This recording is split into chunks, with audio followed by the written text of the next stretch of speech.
Hey you, before the video starts, consider dropping a like, a comment, and maybe consider subscribing. This really does help the channel grow. On to the video. Hey guys, it's Main here, backing it with other account review. Today we are looking at KingZack10's account. Viewer of the stream, Marby's enjoyer, etc. Looks again to be relatively endgame-ish accounts, relatively low shrine levels, got some decent obols actually, free-to-play obols. The random event is how you get the Ice Guard obol, which tends to be one of the better ones. It only gets beat by the Hyper obals that you get later in the game. But I see you have Dragon Warrior statue, you have Ultimate Onyx, bubble levels at 71k, stamps at 14k. Tells me you're a little more endgame, and you probably are at the end of World 6, if not already. Yep. Definitely at the end of World 6. Number one thing I say to all people who are at this stage of the game is maybe consider grinding out Glunko a little bit more, because it'll give you some more multi-kill per tier. Grinding out Dr. Defecus every single day, or just kind of remember it as something you can do in your daily rotation. You don't even have to do it every single day, but just remember it exists. Put as many Bone Jump Pickles on whatever character you want, and just go ahead and kill Dr. Defecus. Do remember it. As you get into like the 400, 500 stacks of Mojo Pickle, or even 300, depending on what your damage is, you may be running into damage issues. It might take you a little bit of time to kill them, but that is essentially 400 mini bosses you can get worth per Dr. Defecus or Baba Yaga, just to help you out with the multi-kill per tier, because it'll help you just generally prepare for new worlds when it comes out. It'll help you get higher prints on mob materials for V-Man if you do it in a speed run. It'll also help you specifically with the Villager statue and Dragon Warrior statue.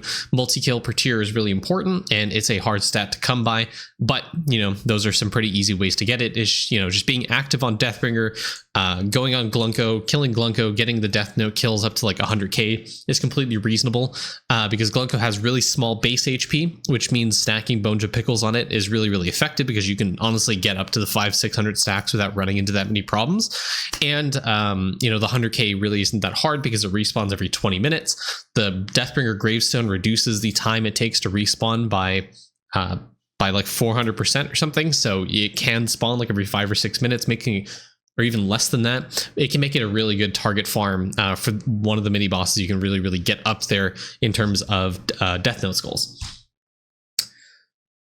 Yeah, let's just go through the account just generally and just take a look at your characters. We don't really start off with characters, but let's just look at them and see kind of where they're at. So overall levels are around. Lowest level I see is 529 on your V-Man. V-Man's to be expected one of the lower levels of the account. I think now roughly would be a good time for you to do some EXP grinding, especially with the Windwalker class giving you multiplicative class EXP. And depending if you have a medallion or not in World 6 or even World 5, either way, EXP farming is something you want to consider doing, because it just helps you prep for when the new master classes come out for these classes, but also just generally increasing your account levels is just really good for helping scale some different measure bonuses in the whole, and also gives you more talent points to mess with, specifically for the master classes and for V-Man as well. The one thing I do want to note is that your Deathbringer really benefits a lot from talent levels, as does your Windwalker. So the more levels you get of those classes, it'll make it easier to do like a talent point spread.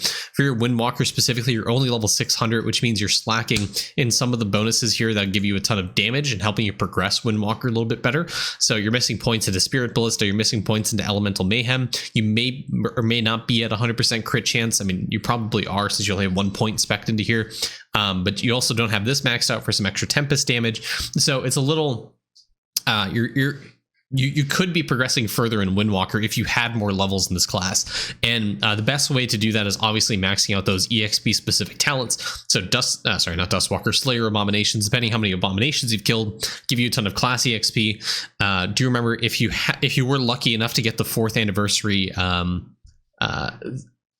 name tag from the jackpot in the wheel in the recent event? That'll give you a big class EXP multi. If you got any of the hats or premium hats for class EXP, it'll help you a ton. If you have a medallion for a World 6 mob, it may give you a ton of EXP. It will give you a ton of EXP. So if you do have one in World 6, this will give you a ton more active class EXP to do. Make sure if you are doing some class EXP that you have a card set that's similar to this. Let me go full screen so you guys can see this card set. This is a little more optimal in terms of class EXP. Crystal mobs innately give you, I think, 20 or 30 times the class EXP of the mob that you're currently fighting. So it's a really good source of class EXP. Obviously, number one, you want to have crystal mobs on when you can. Secondly, this Moon card is a multiplicative source of class EXP. So by equipping this card, it says it's giving you 48. This is not additive to what the sheet says here. It actually multiplies this by 1.48. And if you have a chip doubler, it goes from 48 to 96, so 1.96 times class EXP. So this is a great source of that. It'll multiply with the different sources of class EXP you have. Mostly it'll just multiply with this sheet here. This will also multiply the amount of EXP you get from the crystal mob. So it just makes EXP grinding a little bit that much better, that much faster. So I'd recommend a card set like this. Moon, like I said, gives you the monster EXP while active, is multiplicative. It adds together with the ghost card. It'll add together with the flies card. And, you know, just adding other sources of class EXP is just generally nice. That's why I have the E-Font card here. And I think Countercrook as well. The chaotic Countercrook will give you EXP. Those are additive to the class sheet, which again multiplies with the Moon, the ghost, and that, and the flies card. And obviously, actually, I just realized something. I don't have poops on here for some more crystal chance. Shall I do that? Drop rate doesn't really matter if you're class EXP farming. If that's your primary focus in leveling up classes, obviously you don't need drop rate. So, you know, yeah. Anyways, back to desktop view. So a card set like that will help you level up a little bit faster in your characters. So being able to push up to 600 character levels should be a little bit easier. If you're also looking for other easy sources of class EXP, additive class EXP that you can kind of scale that cheat a little bit further. Grind time, which is one of the bubbles from Alchemy, is a great one to farm. Now that we are pushing into 400 to 420 talent levels on Bubo, Cranium Cooking should be nearing or getting close to 100% uptime. Obviously, that's going to come through a variety of sources, leveling up Cooking Roadkill a little bit more. Getting 400 talent levels is the first kind of big thing for Bubo. Getting to 420 enables you to get to like 95 to 100% uptime. And, you know, going on Tremor Worms, having a Crystal Mob spawn set, having a high Crystalline Stamp level, having a high Crystalline Shrine level, all that stuff comes together to help you get 100% Cranium Cook uptime, which allows you to get more liquid generation, which means for you, you can level up grind time a little bit more, which is additive class EXP. This is an infinitely scaling linear bubble. So every level you put into this, I think gives you like 2 to 4% class EXP. Obviously, the cost of liquid keeps scaling with this bubble. So it's not really infinite. You are limited by the amount of liquid you have, which, going back to it, people always ask me why I suggest leveling up cap and rate in your bubbles and why liquid vestment is such a good level, is such a good thing from Equinox. It's because of this. It's because of grind time. It's because of these bubbles you get into really high levels. When you increase your cap and rate, it allows you to level up these bubbles to even higher levels. So right now your grind time is only level 10,000. Each level of this is taking 569 of the tier 1 liquid and 544 of the tier 2 liquid. As you level those bubbles up more and more and more, the cost of those liquids will start to scale, which means you need higher levels of your liquid cauldrons to be able to keep on leveling these bubbles. So mine's 31,000 and it's costing 1.6k and 1.6k of those bubbles, of those liquids respectively. 3 times your level, roughly 3 times the liquid cost. It seems, you know, rough paper math. It does cost a lot of liquid, and so that's one of the reasons why you want to always focus on upgrading your liquid rate and cap. Do keep in mind, the upgrades you get from liquid vestment aren't the only sources of liquid cap you can get in the game. There's also meals that increase your liquid cap. Some end gamers have taken it to a point where they put like really high ribbons on these to help juice out their cranium cook. The kiwi fruit increases the liquid cap for liquids 3 and 4. The pumpkin will increase the cap for liquids 1 and 2. Also doing shiny pet farming to help increase the meal bonuses you get will increase liquid cap. Similarly, summoning has endless summoning levels for multipliers to meal bonuses. Obviously, the higher level ribbon you get increases the liquid rate and cap. Having a bleach cauldron, having Dragonic cauldron, all that stuff helps increase it as well. So, and also the lab node, which helps increase it by I think 5 times or something, the viaduct of the gods, but it does make your liquids regen slower. So all those come together to get you more liquid cap, which allow you to upgrade things like grind time, or some of those bubbles as they get higher and higher in level will take a lot more liquid to actually level up. Hey JM, what's up? How was your stream, man? So all those together will help you get more liquid cap, which allows you to get more levels of grind time, which, as I mentioned, class EXP is something you want to start focusing on because not all of your characters are level 600 as like a bare minimum. And that's something you want to try to aim for right now. It's obviously going to take you a lot of time, but using all those tricks and all those things that I mentioned are going to help you push up to the 600, as I mentioned. Hey, what's up, guys? Halo gamers, hello. Welcome in.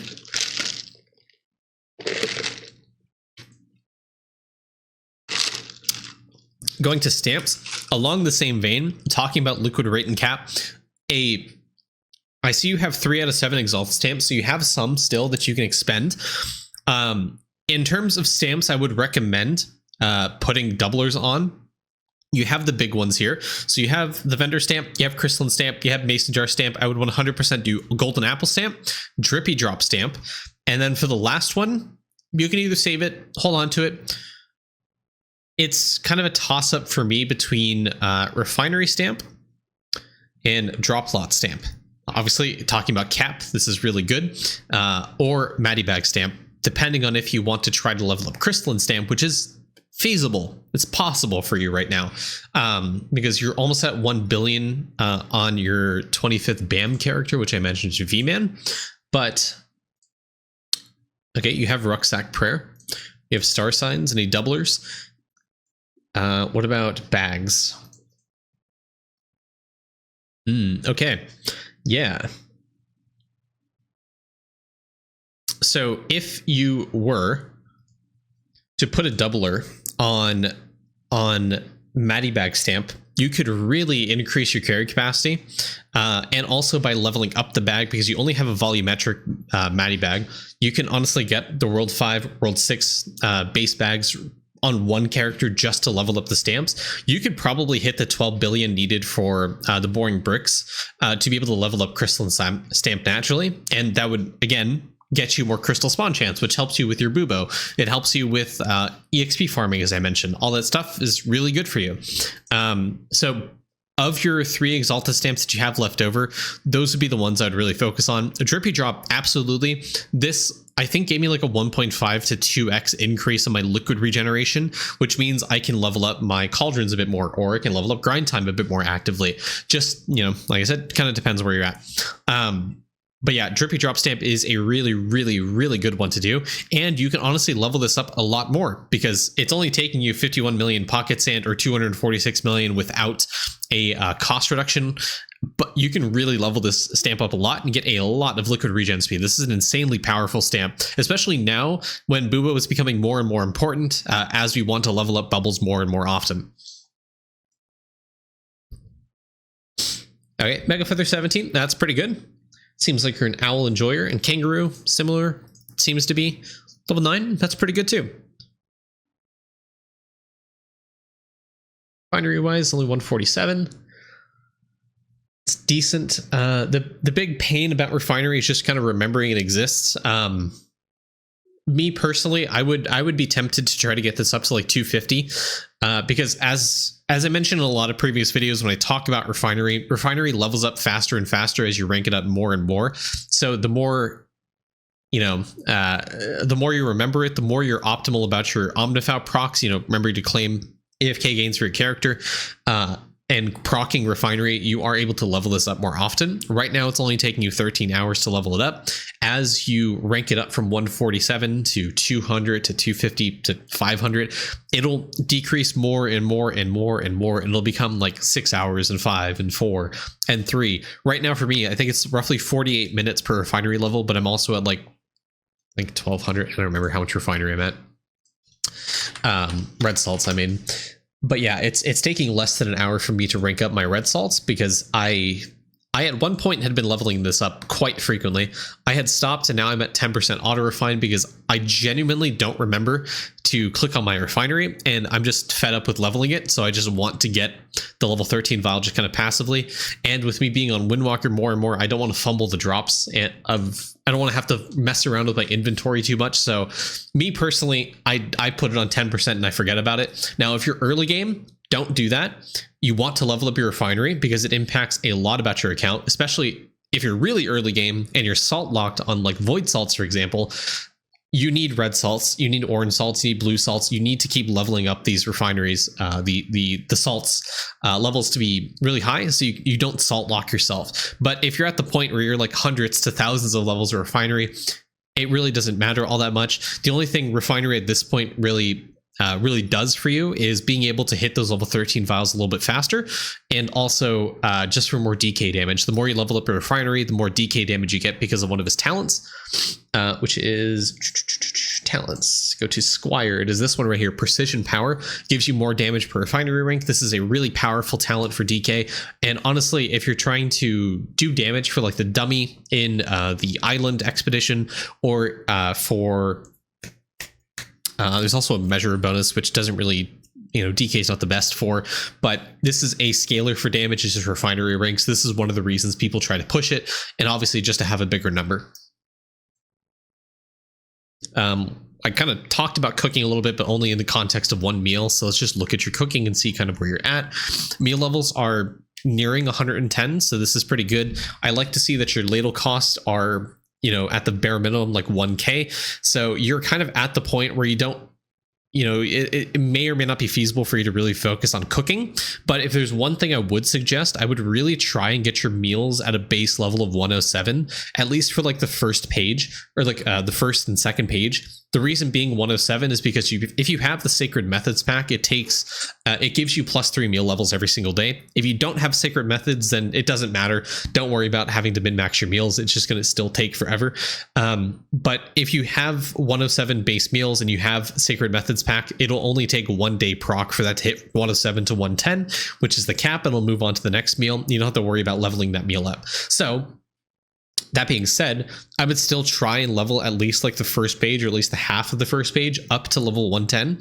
It should be a little more realistic now because of the Atom Collider. Yep, and you have Fluoride level 34. This gives a lot of meal cooking speed, a lot for you to play with, and it'll make it a little bit easier as you level up the Atom Collider bonus from the compass to help you get more meal cooking speed. So going down to Atom, not that one. Atomic Potential, you can honestly level this up a little bit more to help you get more meal cooking speed, which means you use less ladles on some of those meals on the first page to allow you to, get those up naturally, as opposed to letting them get hit by no meal left behind. So I would consider doing that, leveling this up, maxing out Fluoride, using whatever ladles you can to max out like turkey, maxing out egg, eventually maxing out cabbage, corn dog, all that stuff naturally, as opposed to using no meal left behind to level it up, just to make your cooking a little bit more efficient. At least your no meal left behind procs a little bit more efficient. Buildings. Yeah. I see you're on this grind. Don't forget about the Undead and Crescent Shrine.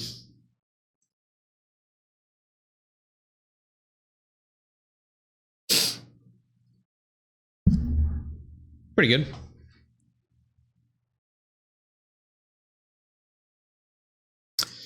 Who cares?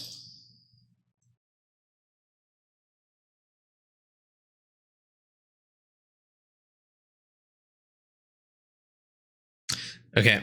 I don't know when you did your trapping, but you may want to retrap on VMan. If you don't remember how to most efficiently get trapping EXP, do it on VMan. Equip the golden ham food. Equip whatever gold food bonus you have from star signs. Do a star sign doubler. Make sure to equip skill EXP cards, skill EXP card set. Make sure to use the Maestro Transfusion talent to get as much skill EXP as you can, because trapping efficiency really doesn't matter all that much. And then make sure to put the retraps of nature traps on turtles and redo it. I feel at this point in the game, with how much base critter gain we've gotten from Windwalker, 4 billion feels low to me. So depending, if you've retrapped like months and months ago, definitely do a retrap, because your skill EXP gain has probably gotten a lot higher. Because because of base critters per traps, you should be getting a lot more skill EXP, at least trapping EXP. So getting to 120 trapping should be a little bit easier for you.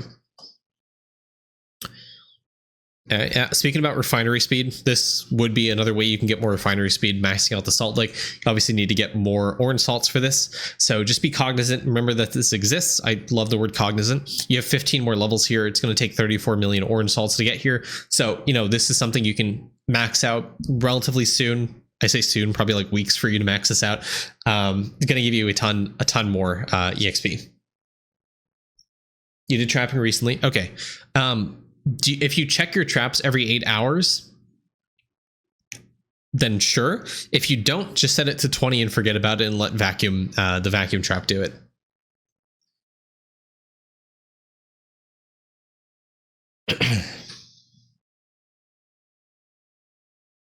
Leveling up, you're doing breedability.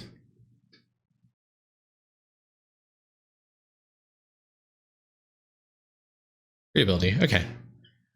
Trying to go for 7s, okay. Not bad.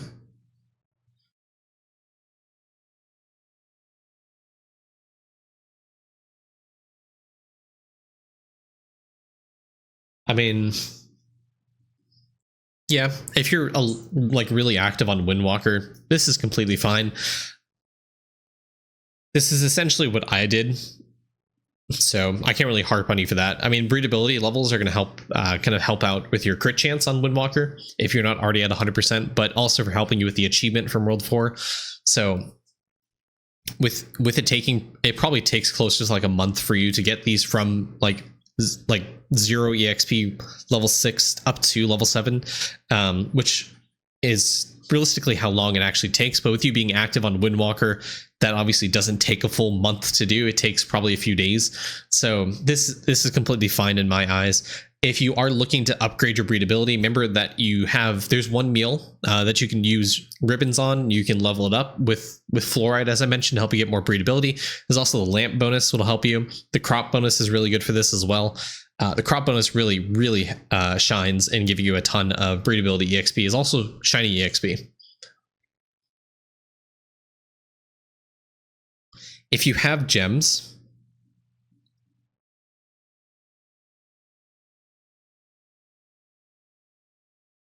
I would consider buying these. I don't know when these are coming in rotation because they almost never look. The Black Diamond Urethra. It's going to come on July 16. Okay. Yeah, that's fine. I mean, Black Diamond Rhinestone. This one's pretty good. July 2nd, okay. Emerald Pyromite. This would be really impactful for cooking now. Emerald Pyrite. June 25, so relatively soon. And Emerald Urethra. June 4 with Choco Chip. I mean, all those are coming relatively soon. So waiting is completely reasonable. Completely get it. Completely understand. Yeah. Yeah. Let's see. Good. Like to see that. If anything, to help with your breedability as well, you could also level this up. So this requires you obviously to use eggs, trash your pets, get gray DNA. That's the big limiting factor because you have a lot of, what even is this meal? Like the pepper guy. It'll help you get more breedability, but also shiny pet levels. This is one of those bonuses you saw when I was hovering over what constitutes your breedability bonus. This, you can probably level this up to like 100. It would take a lot of effort for breeding, but it'll also level you up in breeding. So up to you, but this would be a great source of you know, how to make your breedability a bit faster, how to make your shiny pets a little bit faster as well. Rift, Tome, 5% is pretty good. Sailing, do you have a Dreadnought boat at the very least? You have one Dreadnought boat? Cool, cool.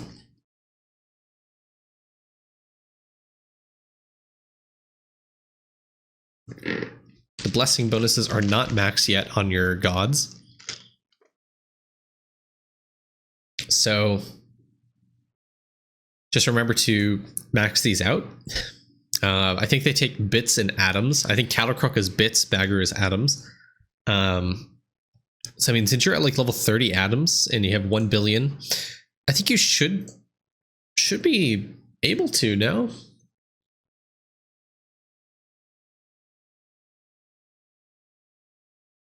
If not nearing the ability to. What level? Okay. Now, you may not like what I have to say, but I think on your Windwalker, I think you want to do some divinity grinding. So stick him on the Mindful Prayer that gives you the most EXP and divinity points.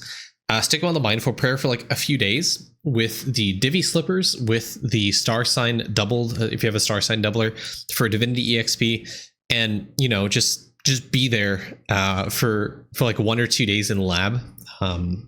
Oh, you don't have Doot, I don't think. So linking to Goat God, sticking him there. So what's the best way to go about this? When's your weekly reset? I would probably wait 2 days before your weekly reset. Relink. Honestly, to be completely honest, I feel like at all times, I think you should have the Pocket Divinity upgrade from the hole on Arctis, and your second link probably on Omnifau, and then your characters linked to whatever they may need. You obviously have 2 elemental sorcerers. So you have 1 linked to Permeep, you have another for Flutterbyss, which is fine. But you know, doing the whole links for Arctis and having the whole link for Omnifau, I think are just like great like base points what you want to do. And then the rest of the characters, genuinely, I would probably consider the Goat God for AFK gains across all your account, because it just helps you. I mean, you're missing out on the AFK gains there. I suppose if you have the whole Pocket Divinity linked to Goat God, you don't really need to respec right now. But that's what I would consider to be more important if I didn't have Doot. You like to Harry Up and Omnifau for the Prince and Refinery procs. Okay.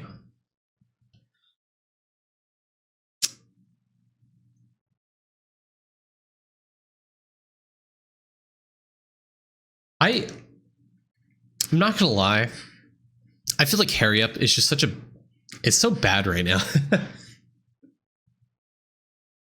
Yes, okay, 3x Prince, it's like really good. Atom generation is really important. But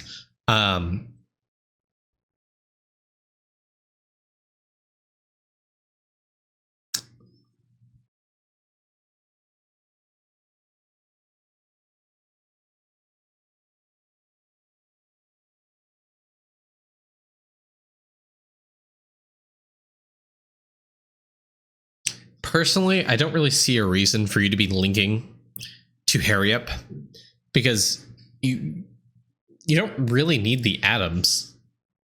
I mean, yes, pushing Helium 10, pushing Helium 11 is nice, but you're not going to get there really anytime soon.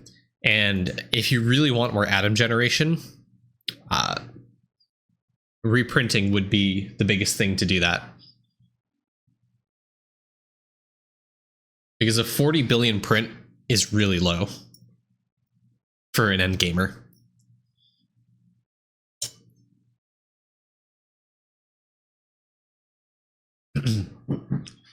So that being said, I would change your whole link to Arctis and change your characters to Goat God, just to make it a little bit easier to go back to lab to do more divinity grinding. I mean, for your Windwalker specifically, at the very least, because you want to get to the 15.01, so it gets 16 talent levels.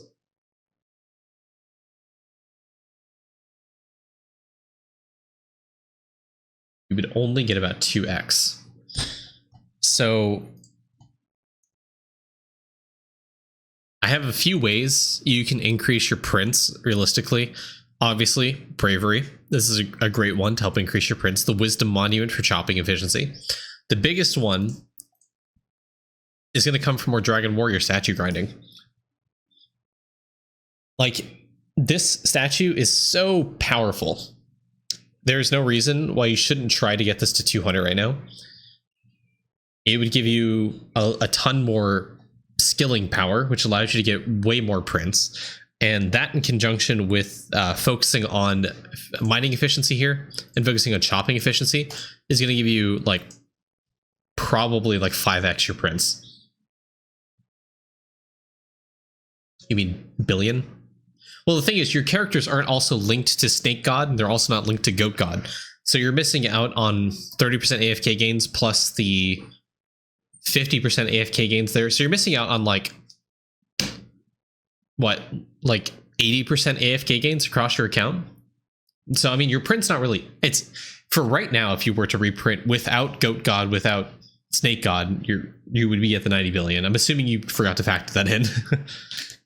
But if you spend the time and upgrade Dragon Warrior statue to like 200 and focus heavily on mining efficiency in the whole, you can realistically get up to 100 billion print, to 150 billion, 200 billion print relatively quickly.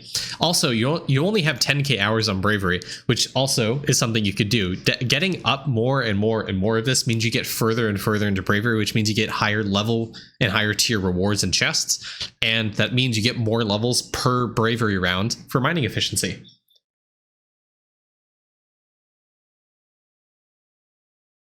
Okay, so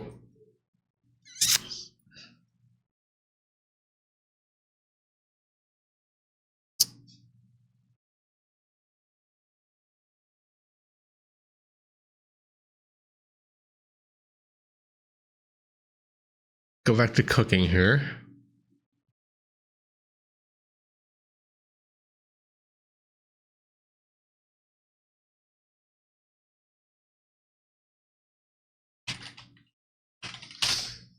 God.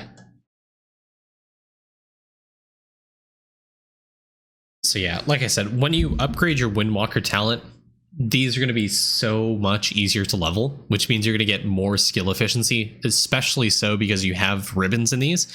So this is going to help out with your skill efficiency. So level up the compass upgrade for max levels in atoms to upgrade fluoride more, so you get more meal cooking speed, which allows you to use ladles more efficiently on these ones specifically. These will give you more skill efficiency to help your prints. Also, grinding out Dragon Warrior statue to 200 is going to be really powerful for you.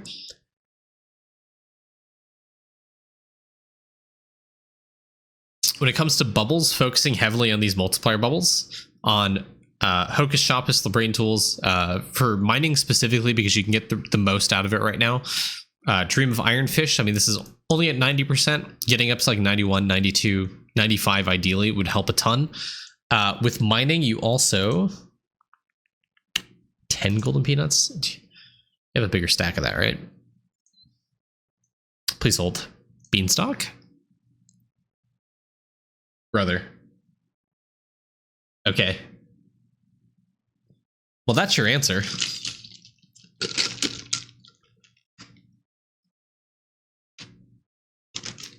Do not underestimate golden food.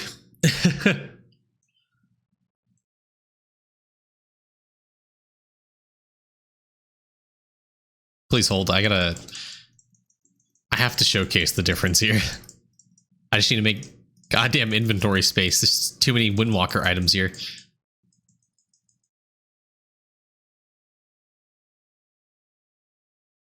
Okay.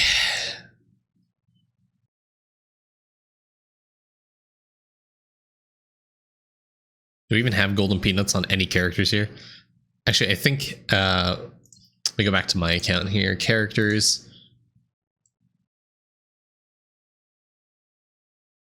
Who has my peanuts? There we go. Squire Main. This guy. Hey, Chatterbox. Hey, Avalanche. What's up? So I'm at... Did that just go up? What the fuck? Okay. Yeah, I mean, that's why your print's really low, because I mean, that constitutes like half my skill efficiency almost.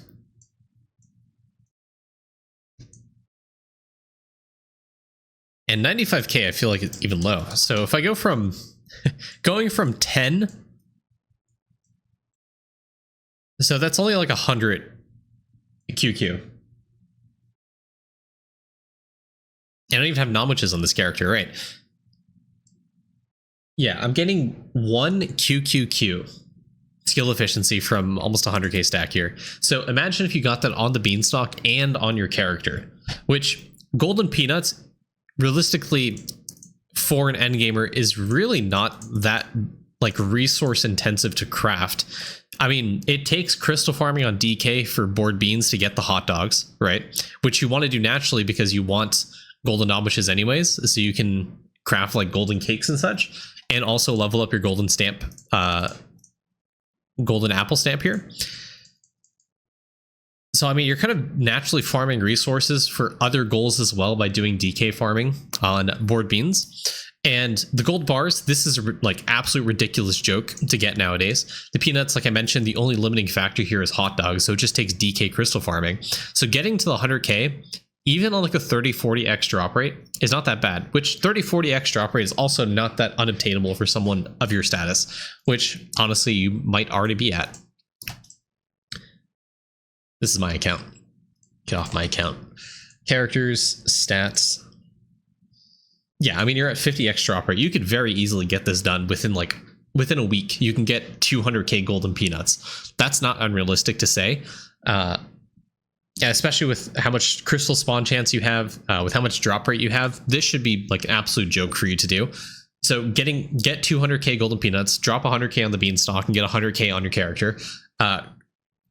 Grind out as you do that more bravery hours, and sorry, it jumped to 283 billion. Well, there you go. There's more atom generation for you. Easy peasy. All right, we'll move on. Oh, hey, you want more drop rate? Here's some more drop rate right here. Perfect. I love to see this. Love to see 0% mega boost. Crop wise, you're decently far. I think honestly getting to these crops right here, the ones right after the one you're at, I think is like the goal for a lot of people. So I think you have, as much as farming is a pain for some people, I think you can definitely get up here. It's going to take a lot more upgrades into evolution GMO. I think for where you're at, I would consider leveling up stronger vines a lot more.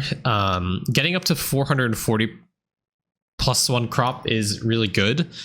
It's not super important. I'd say it's like C tier importance for you right now. If anything, I would put more emphasis on nutritious soil, help get more growth speed, to help, you know, get you closer and closer and closer to the 1 second growth time for glassy crops. And probably more beans to help you get more magic beans to help you level up Evo GMO a little bit easier. But it's going to come a lot from overgrowthing these crops right here. I mean, you have like 2 billion magic beans if you were to trade in right now, which means you can probably get like, what, 4 or 5 levels here?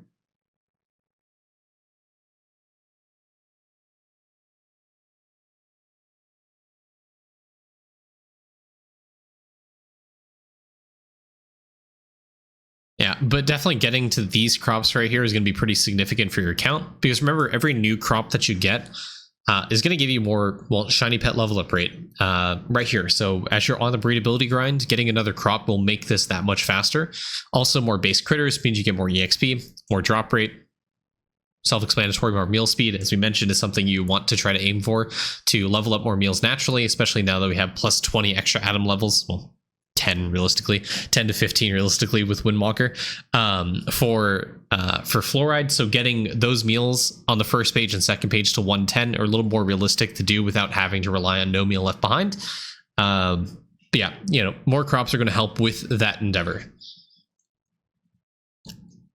Okay, on the double meteorite, that's pretty good.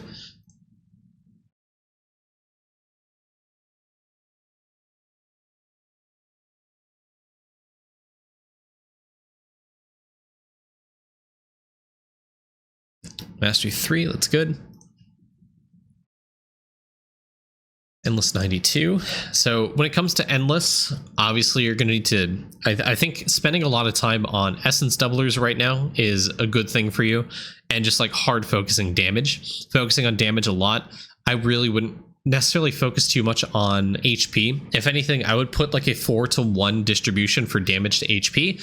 HP is good because it does technically kind of help with damage a little bit because of the damage laundering upgrade you get from Cyan, which gives you damage per 100 total summoning levels you get. So as you level up the HP upgrades, it'll eventually cycle into damage, but definitely focusing on damage is the number one thing. HP is just kind of useless as you get into like the 80, 90, 100 plus endless summoning. It's just really getting lucky on the rolls, having enough mana generation, having enough damage to really push past some of those walls that you hit, especially when it comes to when it comes to like glass cannon and stuff like that. It more so relies heavily on RNG and mana generation. So upgrading mana generation obviously is another great one to do, but damage really comes into play when you have like the double, triple, 10x HP waves, and also some of those like lane stacking ones require damage for you to push past and reliably kill some of the monsters. So in terms of upgrades, number one, damage, number two, like mana generation, and beyond that, doing just generally like all the upgrades you can to help level up, to help scale damage laundering, HP laundering, all that stuff. Yep, switching to Essence is definitely the right call. And you have Infinite Essence, perfect. Okay, outside of that, I think getting on the gold food grind is something you want to do. So specifically World 3 for the golden ham, obviously you mentioned skill EXP is just generally pretty good. The golden cheese here to help level up your shrines a little bit better. This gives you a passive 100k stack across your characters. And World 3, I did this on Xylobones. I think Xylobones completely fine. Also help you green stack the Equinox mirror if you really want to do that. It's relatively easy on ES. If you do it on DK, it's going to take a little bit longer. Doing World 1 gold food grinding for golden omwiches, World 2 gold food grinding for golden meat pies, World 6 gold food grinding for golden nigiri. The AFK gains from golden dumpling is really, really good. And as we mentioned, the golden peanuts, obviously. The World 5 and World 6 Colosseums are going to help with the golden bread and the golden kebabs, respectively. And I think World 5, I think, was the golden jam, if I'm not mistaken.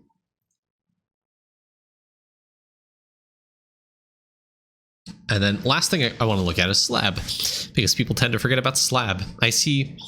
Looking at this, I see a lot of easy stuff. I see, obviously, Party Dungeon is a big one here. Alchemy Shop, Obols, another big one there. And then the rest of it is, I see like a combination of, are there any crafted items? I see a few crafted items here. Other than that, there's a lot of pay-to-win stuff, random events, so not really gonna harp on you for that, but a lot of the Party Dungeon stuff and a lot of Alchemy Shop is where you're gonna get a lot of this stuff. World 5 for bread, World 6 for jam, but the golden kebabs is also World 6. So make sure just buy out your Alchemy Shop every day for Obols and try to upgrade them to these higher tier Obols so you get them done. This is easy Slab for you. And the important thing to get out of Slab is going to be this Divinity EXP, the Jade Coin, Essence gain, especially right now for you. The Sand is probably Party Dungeon, if I'm not mistaken. Yeah, it's the Sand Pile from Dungeon. And Gaming Bits, if I haven't said that already. Okay, dashboard wise, remember your Shimmer trial exists. I tend to forget this in a lot of reviews because I forget it sometimes. The Shimmer trial is really good. Focusing all of your points onto skill efficiency is really, really powerful. Reason being is because there is an artifact from World 5 Sailing, which scales the Shimmer Island bonuses, which means you get more skill efficiency. So being able to do these challenges, trying to min-max these challenges isn't a bad idea, and it'll help you get more skill efficiency in the long run. So make sure to do this every single week. You only need to do it once a week, and it's a pretty significant bonus, but it is cumulative. It does take time to do it. It'll give you a ton of skill efficiency. I don't know if you've done this already. If you haven't, make sure to go check your Shimmer Island and make sure to just solely focus on skill efficiency. Everything else here is just really dog. So the class EXP is just not good. The total damage is just not good. The base stats are just really not good. I think since these are such limited resources, the only thing you want to level up is skill efficiency. Everything else is just really bad. Also, if you want more random event items, such as the Grumblo hatchet or whatever, the ones that give you the skill efficiency for the other skills, Random Island is a good reasonable way to do that. Also, if you are leveling up meals, it does help with food lust, and I would recommend just like one level of food lust because it'll help you decrease the amount of ladles you'll need for a single meal. So by leveling this up once, it'll reduce the ladle cost by 20%. So being able to kill a random event boss like once a day, once a week, it'll help you with your ladle spendages and such.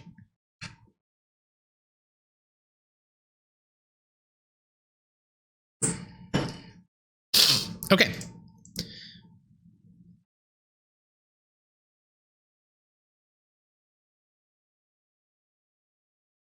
Okay, very last thing I want to talk about is just minimum talent levels, because you are very close to your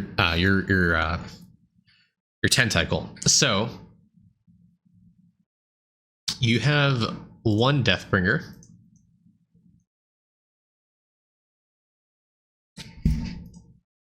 Upgrades wise, where you at? You're almost at Writhing Grimoire, which is fantastic. The big breakpoint for Deathbringer is going to come when you hit Wraith Accuracy 4. This will allow you to enter World 6 and get decent upgrades in terms of bone percentages.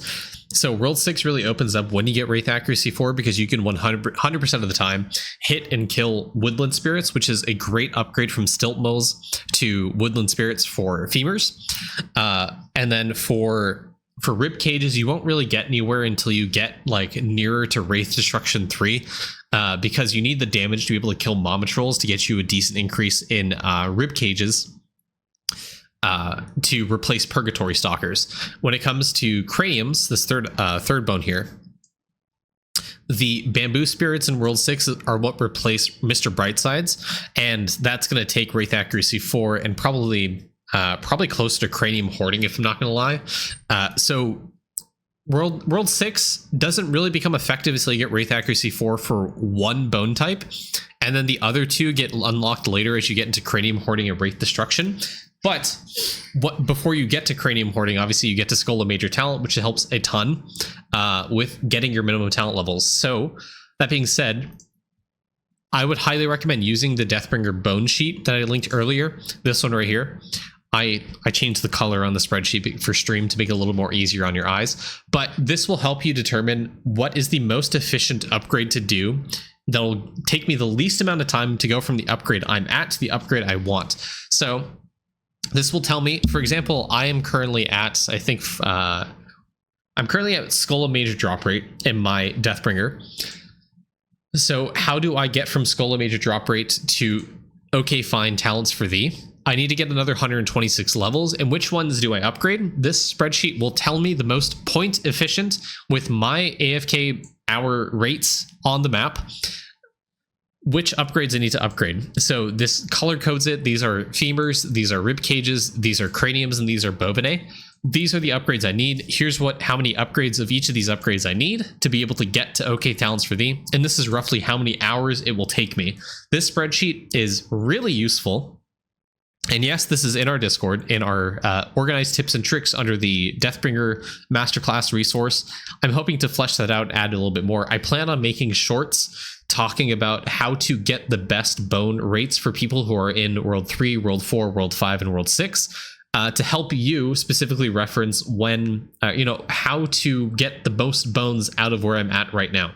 So hopefully in the future, not next week, probably not the week that this IT review comes out, but probably the following week I plan on releasing those. It'll help you kind of aim for the best bone grinding spots and how to really min-max the amount of bones you get on Deathbringer, because Deathbringer is a really, like, outside, honestly, I think it's better than Windwalker because it gives you a lot. What Deathbringer gives you drop rate, it'll give you the Crop Scientist Pencil Scaler.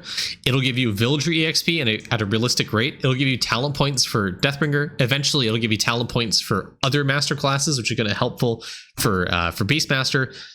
And outside of that, it gives you Grey Tome Book, which helps scale the tome bonuses. It gives you 20 extra meal levels, which is insanely powerful.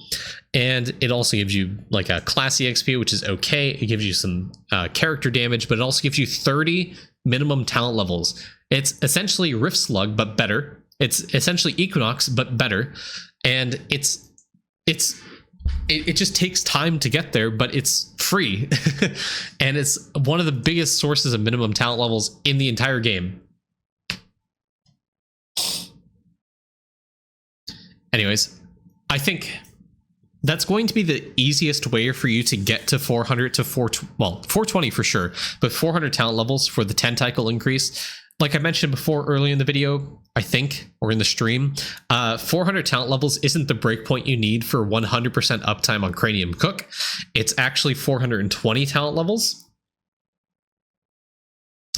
because that'll give you an extra range on Auspicious Aura, and the extra range allows you to hit more mobs in Tremor Worms or Samurai Guardians to help you hit more consistent 100% uptime on Cranium Cook. So as something for you to look out for, Skull to Major Talent is going to be really big for you. All right, we talked a lot, probably more emphasis on Bubo than I would have liked in this video, but hopefully that helps you, man. And as always, if you have any questions, make sure to leave them in the comments down on YouTube below. Love seeing your guys' comments. I do read all of them, or most of them. I try to. Remember to like, comment, and subscribe, and I'll see you guys in the next video. Have a great day. Bye. Hey guys, I just want to say as a last thing, thank you to all of my Twitch subscribers and YouTube channel members. You guys really help the channel grow and really motivate me to continue making videos. If you guys do also want to support me on YouTube, it's just $1 a month for a channel subscription at the lowest tier. You can choose to give more if you want. Just want to say that. Thank you guys so much. Appreciate your support. Have a great day. Bye.